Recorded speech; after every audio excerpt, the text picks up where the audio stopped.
Racist cop arrests black man, then learns he's his new boss. The night air was thick with tension, the flashing red and blue lights slicing through the darkness like a warning.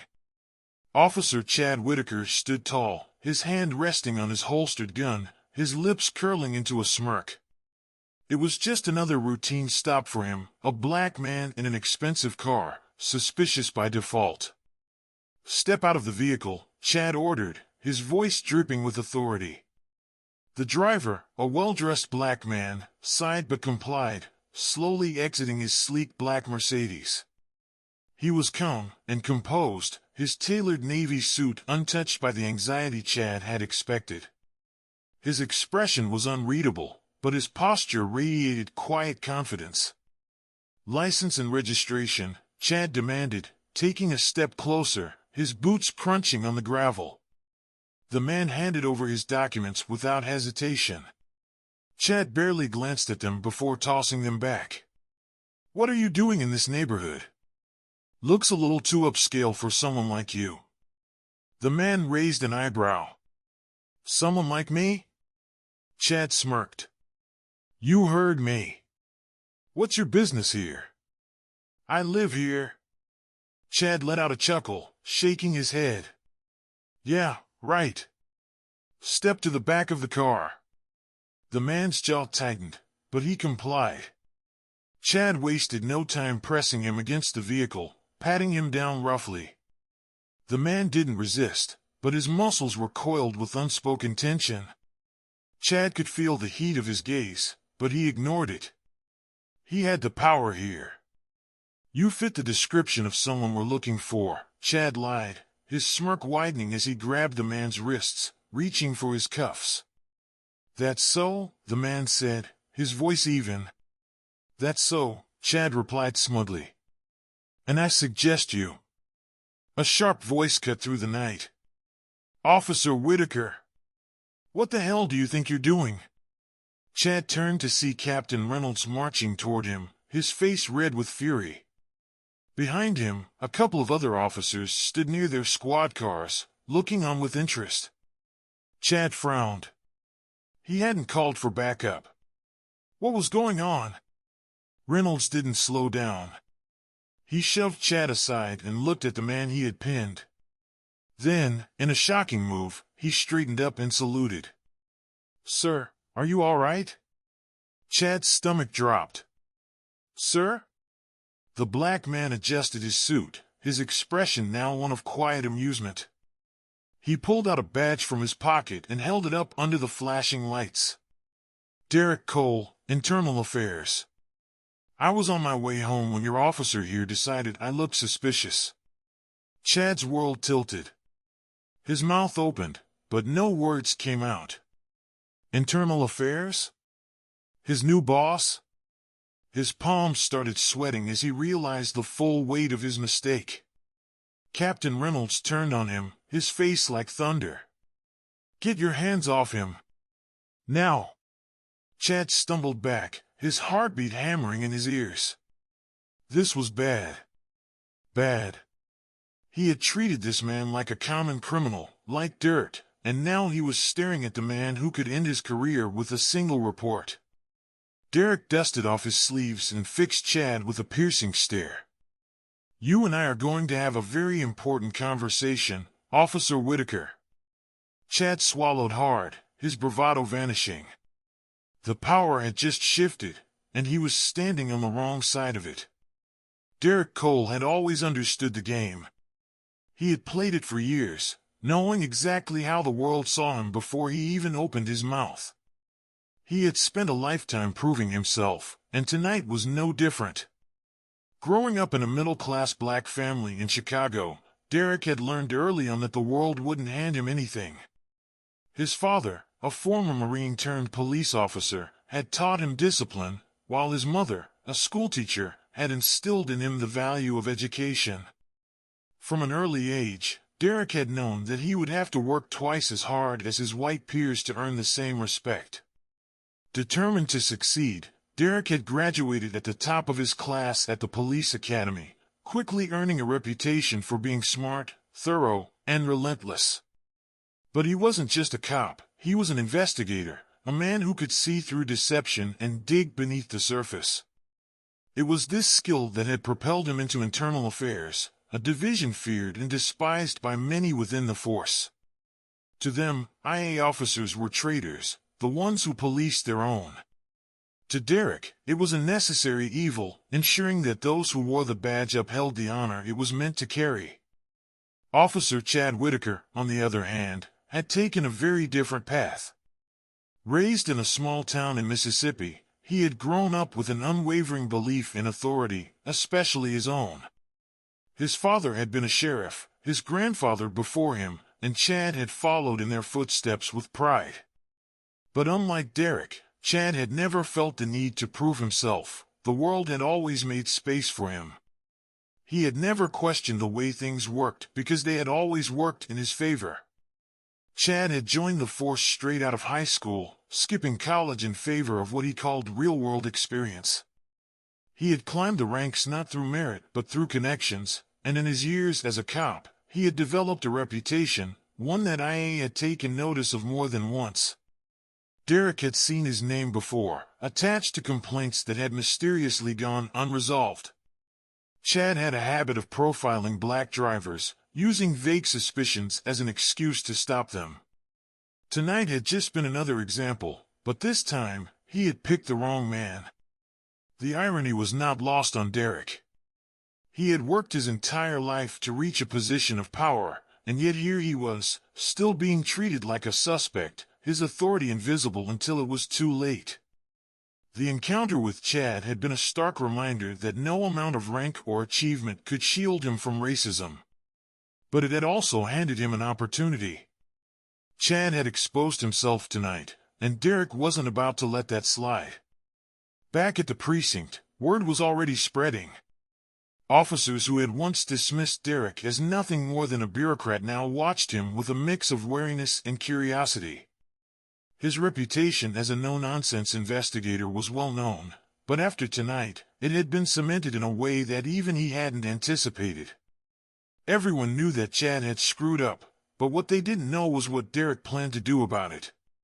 Captain Reynolds had pulled him aside as soon as they returned. "I don't need to tell you how bad this looks," the captain had said. "Whitaker's got people in his corner, but even they won't be able to protect him from this one." Derek had simply nodded. He wasn't interested in politics. He was interested in justice. "I just want to make sure this doesn't happen again," he had replied, his voice measured. Reynolds had sighed. "Then you know what you have to do." And Derek did. This wasn't about revenge. This was about accountability.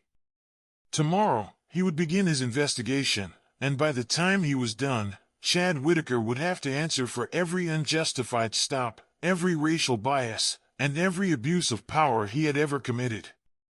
Because tonight, the game had changed, and Derek was the one calling the shots now. The morning after the traffic stop, Officer Chad Whitaker walked into the precinct with his usual cocky stride, expecting business as usual. He barely noticed the glances exchanged between his colleagues as he made his way to his desk, throwing his coffee cup onto the table with a thud. It wasn't until Sergeant Martinez approached him, his face unreadable, that he sensed something was off. "Captain wants to see you," Martinez said simply. Chad frowned. "For what?" Martinez didn't answer. He just gestured toward the captain's office. With a grunt, Chad pushed himself up and sauntered toward the office, still unaware of the storm brewing around him. When he stepped inside, he saw Captain Reynolds sitting behind his desk, his jaw tight, his fingers steepled together. But what made Chad pause was the presence of Derek Cole, the man he had humiliated the night before, sitting across from Reynolds with an expression of quiet authority. Chad stiffened. "What's this about?" Reynolds exhaled sharply. "Shut the door and take a seat." Chad hesitated before sinking into the chair, his gaze darting to Derek, who had yet to say a word. He felt an uncomfortable prickle at the back of his neck. He had run into internal affairs officers before, but never under circumstances that directly involved him. Reynolds leaned forward, his voice tight with restrained anger. "You want to tell me what the hell happened last night?" Chad scoffed. "Routine stop. Suspicious vehicle in an upscale neighborhood. Guy didn't look like he belonged." Derek finally spoke, his voice calm but firm.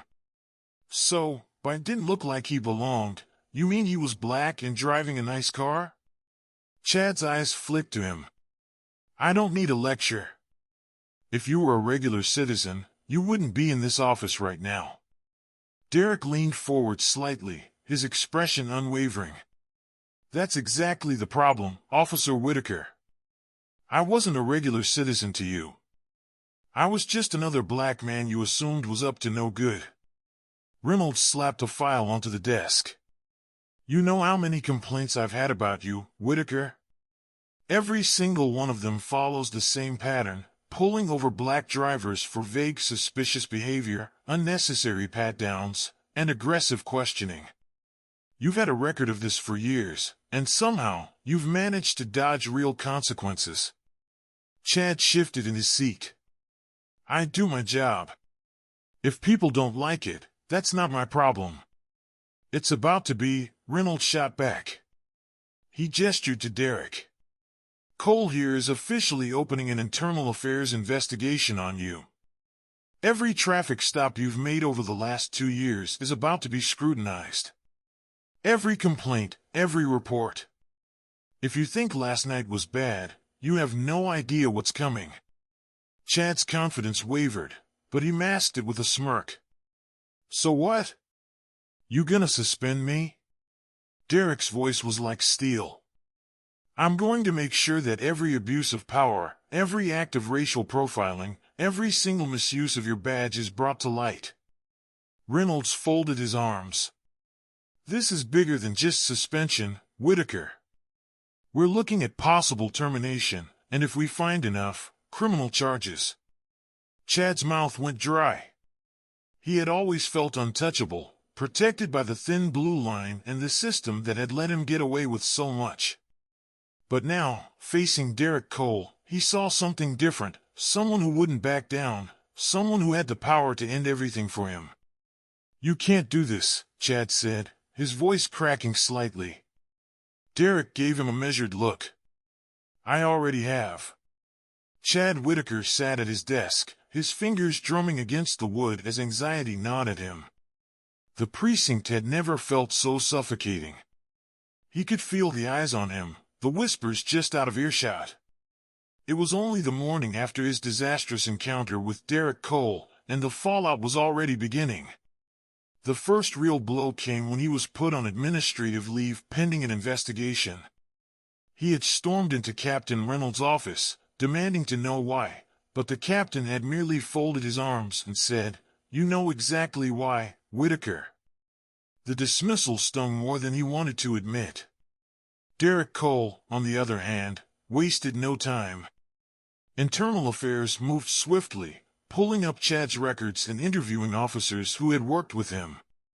Some were loyal to him, keeping their answers vague, but others, especially those who had seen his unchecked authority firsthand, spoke up. Each report painted an increasingly damning picture. Traffic stops with no probable cause, a pattern of pulling over black drivers far more frequently than white ones, excessive force, intimidation tactics, all the things IA had let slide before, but now, under Derek's scrutiny, were impossible to ignore. The news spread fast. Officers who once laughed along with Chad now kept their distance. His so-called friends avoided him in the hallways, unwilling to be associated with a sinking ship. Even Sergeant Martinez, who had been his partner for years, had stopped answering his calls. Chad knew then, he was on his own. Derek, meanwhile, didn't rest. He pored over hours of body cam footage, looking for anything that could turn suspicion into undeniable proof. And then he found it. A stop from just 2 weeks prior, where Chad had pulled over a young black man named Marcus Hale. The footage showed Chad forcing Marcus out of his car, handcuffing him, and searching his vehicle without cause. When Derek interviewed Marcus, the young man's voice trembled with anger. "He treated me like I was nothing," Marcus said. "Like I didn't have a right to be there. And when I asked why he pulled me over, he just smirked and said, 'You looked out of place.'" Derek took a deep breath, closing the file. This was it. The piece that would make Chad's actions impossible to defend. When Chad was called in for questioning, he tried to maintain his bravado, but Derek could see the cracks forming. It was a routine stop, Chad insisted, his voice tight. Derek slid the bodycam footage across the table. "A routine stop where you illegally detained and searched a civilian with no probable cause?" Chad's jaw clenched. He was acting suspicious. Derek leaned forward. "Or maybe you just didn't like seeing a black man in a nice car." Chad slammed his fist on the table. "You don't know what it's like out there.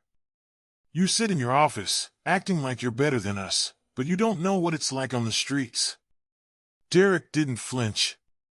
"I know exactly what it's like, Whitaker. The difference is, I don't abuse my badge to justify my prejudices." For the first time, Chad had no response. The walls were closing in. With the evidence stacking against him, the department had no choice but to escalate the case. The investigation shifted from internal misconduct to potential criminal charges. The district attorney's office got involved, and soon, Chad was facing legal repercussions that could ruin him. When he was officially charged with misconduct and unlawful detention, his world collapsed.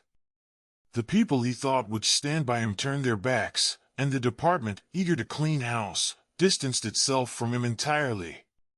His career, the power he had wielded so recklessly, was slipping away, and there was nothing he could do to stop it. Meanwhile, Derek made sure that the victims of Chad's abuse saw justice. Marcus Hale was compensated for the unlawful stop. Other victims came forward, some finally finding the courage to speak out, knowing that this time, they would be heard.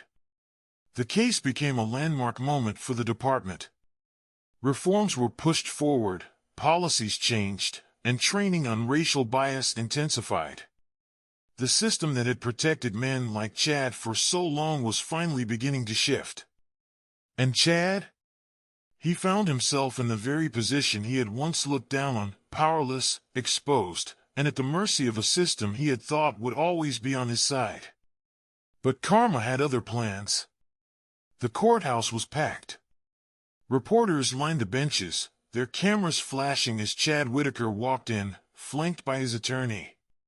His usual cocky swagger was gone, replaced by a stiff, forced confidence that barely masked his fear.